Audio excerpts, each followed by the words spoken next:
आप सभी का हमारे इस नए वीडियो में स्वागत है। आज हम बताएंगे कि आप ऑटो रिक्शा का इंश्योरेंस ऑनलाइन किस तरीके से कर सकते हैं। तो चलिए बिना कोई देर किए हुए हम इस वीडियो को स्टार्ट करते हैं। सो हेलो एवरीवन, मेरा नाम है अनिकेत लाड़से और आप देख रहे हैं आशा ऑनलाइन सॉल्यूशंस। जैसा कि आप देख सकते हैं आपके सामने एक वीडियो दिखाई दे रही है। मान लीजिए यह वह वीडियो है जो अभी आप देख रहे हैं। आपको क्या करना है, इसकी कमेंट सेक्शन में आ जाना है और यहाँ पे हमारे द्वारा एक लिंक दी हुई है कमर्शियल इंश्योरेंस करके। आपको इस लिंक पे क्लिक कर देना है। जैसे ही आप इस लिंक पे क्लिक करते हैं कुछ इस तरह का इंटरफेस आपके सामने खुल के आ जाता है। तो आपको यहाँ पे अपना ऑटो रिक्शा का नंबर दे देना है और सर्च पे क्लिक कर देना है।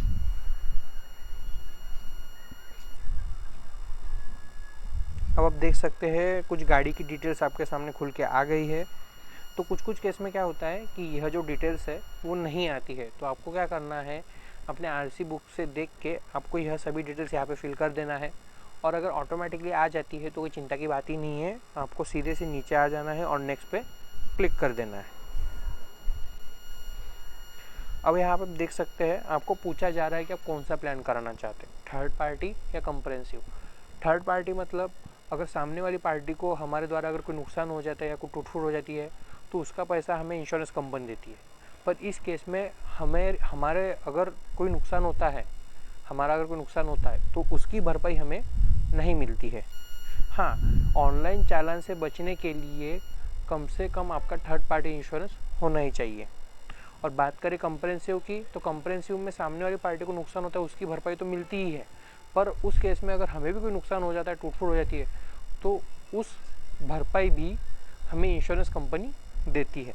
हाँ, अगर आप चाहते हैं कि मुझे दोनों की मिले तो आपको कंप्रेहेंसिव कराना चाहिए, बट यह आप पे डिपेंड करता है कि आप कौन सा कराना चाहते हैं। अगर आप चाहते हैं कि मैं कंप्रेहेंसिव करूं तो आपको इस जो नीला डॉट दिख रहा है आपको ये कंप्रेहेंसिव की तरफ कर देना है। और अगर आप चाहते हैं कि मैं थर्ड पार्टी करूं तो आपको यह रेड डॉट थर्ड पार्टी की तरफ कर देना है। अब आप नीचे देख सकते हैं आपको पुरानी पॉलिसी की डिटेल्स मांगी जा रही है कि आपने कौन सा प्लान कराया था, आपका प्लान कब एक्सपायर हुआ, आपने कौन सी कंपनी से कराया था। अगर यह आपके पास डिटेल्स अवेलेबल है तो आपको यहाँ पे भर देनी है। और अगर नहीं कि आपको मुझे नहीं पता तो आपको क्या करना है, ये जो येस पे है रीना डॉट, इसको आपको नो पे कर देना है।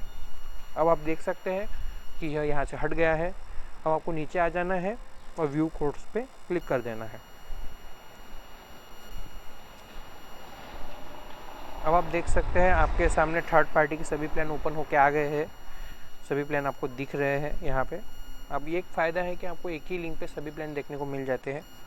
हाँ, यहाँ पे ध्यान देने वाली दो बातें हैं। पहला तो यह कि यहाँ पे आप देख सकते हैं लिमिटेड थर्ड पार्टी दिया हुआ है, तो आपको लिमिटेड थर्ड पार्टी नहीं कराना है। क्या होगा कि आप कम दिख रहा है, यहाँ पे उसका प्रीमियम कम दिखाई दे रहा है, तो आप क्या करोगे कि यह प्लान करा लोगे। पर ऐसा नहीं है, आपको यह प्लान नहीं कराना है, क्योंकि क्या होता है कि लिमिटेड थर्ड पार्टी में मतलब आपको लिमिटेड अमाउंट में आपको क्लेम मिलेगा। ठीक है, तो आपको यह नहीं कराना है क्योंकि आगे चल के आपको प्रॉब्लम हो सकती है। बट आपकी जो इच्छा, अगर आप कराना चाहते हो तो कोई प्रॉब्लम नहीं है, वो आप पे डिपेंड करेगा। और दूसरी बात यहाँ पे आप देख सकते हैं, यहाँ पे आपको एडवांस दिया है। तो आप यहाँ पे देख सकते हो, यहाँ पे पर्सनल एक्सीडेंट कवर। अगर आप खुद ड्राइवर है, मतलब आप खुद गाड़ी चला रहे हैं, तो आपको क्या करना है, यहाँ पे ओनर ड्राइवर लेना है। इसमें क्या होता है कि अगर हमें भी कुछ चोट वगैरह लग जाती है तो उसकी भरपाई हमें इंश्योरेंस से मिल जाती है। पर अगर आप चाहते हैं कि आपने किसी को ऑटो दिया है और उसका ड्राइवर कोई और है, अगर आप ड्राइवर का इंश्योरेंस कराना चाहते हैं तो आपको पेड ड्राइवर पे क्लिक करना है। और यहाँ पे यह भी मेंशन करना है कि आप उसको उसका जो इंश्योरेंस हो आप कितने का कराना चाहते हैं, 1 लाख 2 लाख, तो आपको यहाँ पे वो अमाउंट भी इंटर करना होता है। अब नीचे देख सकते हैं यहाँ पे पेड ड्राइवर दिया हुआ है, कंडक्टर दिया है, क्लीनर दिया है। आप अगर कंडक्टर भी है तो उसका भी करा सकते हैं, क्लीनर का भी करा सकते हैं। अगर आप चाहते हैं कि नहीं मैं किसी का नहीं कराऊँ तो आपको यह सभी अनचेक कर देना है और वापस से अपने प्लान पे आ जाना है। अब आप देख सकते हैं आपके सामने प्लान दिखाई दे रहे हैं और उनकी प्रीमियम अमाउंट भी आपको देखने को मिल रही है। अब आपको यहाँ से जो भी ठीक लगता है आपको उस प्लान पे क्लिक कर देना है। जैसे मुझे अभी यहाँ पे नेशनल इंश्योरेंस का अच्छा लग रहा है, जो कि 6,706 रुपये का है, तो मैं क्या करूँगा, इस को नहीं करूँगा, ये जाने दीजिए, ये नहीं करते। अफुन करेंगे SBI जनरल का, क्योंकि अभी रेटिंग बहुत अच्छी चल रही है उनकी वाली।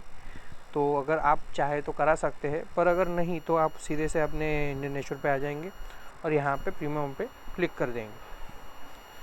अब आप देख सकते हैं आपके सामने कुछ बेसिक डिटेल्स मांगी जा रही है।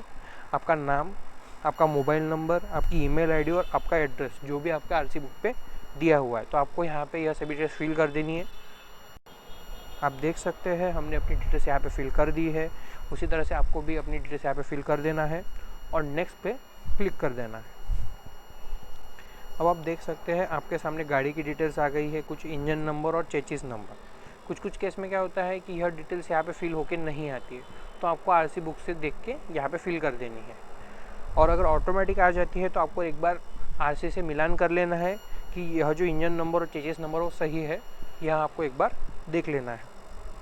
और आप नीचे देख सकते हैं यहाँ पे पूछा जा रहा है कि आपकी जो व्हीकल है वो अभी लोन पे है या नहीं। अगर नहीं तो नो पे रहने देना, अगर यस पे तो आपको यहाँ पे कंपनी का नाम और आपने वो कौन से ब्रांच से लिया था लोन वो आपको यहाँ पे इंटर करना होता है। अगर नहीं तो नो पे रहने देना है और नेक्स्ट पे क्लिक कर देना है।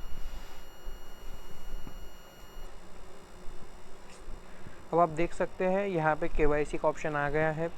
अगर आप KYC करनी है तो आपके पास पैन और आधार होना चाहिए। तो आपको यहाँ पे क्या करना है, अभी पैन नंबर मांगा जा रहा है तो आपको यहाँ पे पैन नंबर दे देना है और अपनी डेट ऑफ बर्थ दे देनी है और वेरीफाई पे क्लिक कर देना है। जैसा आप देख सकते हैं हमने अपनी डिटेल्स इंटर कर दी है। अभी क्या करना है, आपको वेरीफाई पे क्लिक कर देना है। आप देख सकते हैं कि आपका जो पैन है वो वेरीफाई हो गया है, पर आपका जो एड्रेस है वो वेरीफाई नहीं हुआ है। तो कुछ केस में क्या होता है कि ऐसा हो जाता है कि आपका जो एड्रेस है वो वेरीफाई नहीं होता है। तो उस केस में आपको क्या करना है, यहाँ पे नीचे आ जाना है। यहाँ पे डॉक्यूमेंट टाइप में आपको आधार सेलेक्ट कर लेना है। यहाँ पे आपको अपने आधार के 4 डिजिट्स दे देना है और यहाँ पे कहा है अपलोड फ्रंट डॉक्यूमेंट, मतलब आपके आधार का सामने वाला फ़ोटो आपको अपलोड करना है। यहाँ पे बैक डॉक्यूमेंट, तो आपके आधार के पीछे वाली फ़ोटो अपलोड करनी है और नीचे अपना डेट ऑफ बर्थ दे देना है और सेव पे क्लिक कर देना है। वो आप देख सकते हैं मैंने अपनी सभी डिटेल्स यहाँ पे फिल कर दी है। तो ऐसे ही आपको अपनी डिटेल्स सभी यहाँ पे फिल कर देना है और सेव पे क्लिक कर देना है।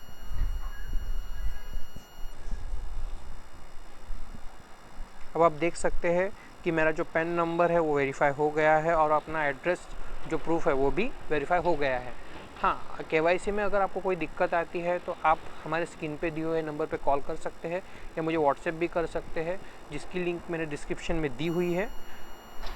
हाँ, अगर कोई दिक्कत आती है तो। हाँ, एक और बात, अगर आप पैन नंबर डालते हैं तो उसमें क्या होगा कि आपको एड्रेस प्रूफ अपलोड करने की ज़रूरत नहीं पड़ती है और डायरेक्ट ही आपको इस तरह का इंटरफेस देखने को मिल जाता है कि आपका जो पैन नंबर है और एड्रेस जो है वो वेरीफाई हो गया है। हाँ, कुछ केस में ऐसा हो जाता है कि जो आपका एड्रेस है वो वेरीफाई नहीं होता है, तो उस केस में आपको आधार अपलोड करना होता है। ठीक है, तो चलिए हम आगे बढ़ते हैं और भी समरी और पेमेंट पे क्लिक कर देते हैं।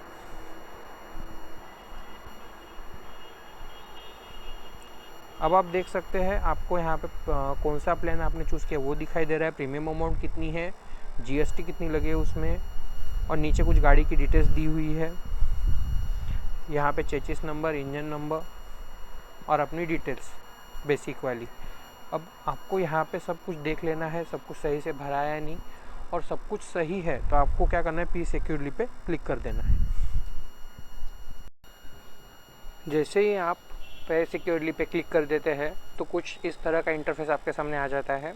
यहाँ पे आपको पेमेंट करना होता है। जैसे आप देख सकते हैं यहाँ पे बहुत सारे ऑप्शन दिए हुए हैं, जैसे डेबिट कार्ड दिया हुआ है, क्रेडिट कार्ड है, नेट बैंकिंग है, UPI है, वॉलेट है, EMI है।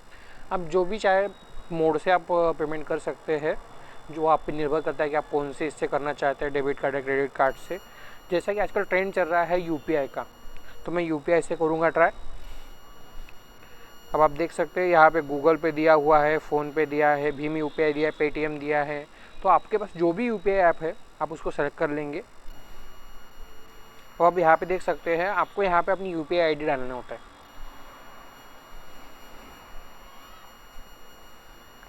और जो @ का पीछे वाला भाग है, @ के बाद का आपको यहाँ पे सेलेक्ट करना होता है। यहाँ पे दिया हुआ है सेलेक्ट हैंडल करके, तो यहाँ पे आपको इसके पीछे वाला जो @ का है वो आपको यहाँ पे सेलेक्ट करना होता है और पे क्लिक कर देना है। अब आप देख सकते हैं कुछ इस तरह का फेस आपके सामने इंटरफेस आ गया है। ये देखिए आपकी यूपीआई ऐप पे एक नोटिफिकेशन भी आती है, तो ये देखिए नोटिफिकेशन आ गई है, आपको इस नोटिफिकेशन पर क्लिक कर देना है।